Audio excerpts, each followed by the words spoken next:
Welcome to Burlap Teachers. Enjoy the video. You're starting where it matters, the Google account itself. Once signed into your Chromebook profile and online, open Chrome and go to Accounts.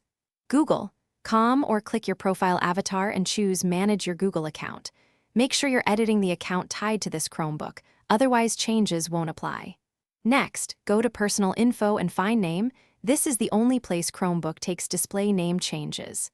Begin the edit there. Keep in mind changes affect all Google services linked to this account. Now you'll actually change the name. Click Name, type your first and last name using correct capitalization.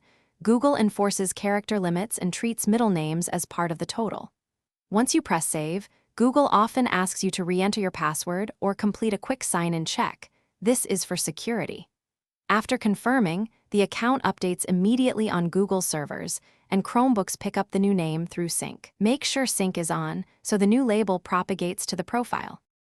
Finish by saving changes, then sign out and back into the Chromebook, or restart it to force a profile refresh.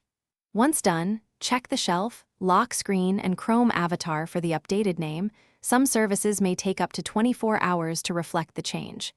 If the name didn't update, clear browser cache and verify sync is active. Important troubleshoot. If this is a workspace or school account, you probably cannot change the name yourself. Contact your administrator because edits are centrally managed. Thanks for watching. Consider subscribing if this video helped you.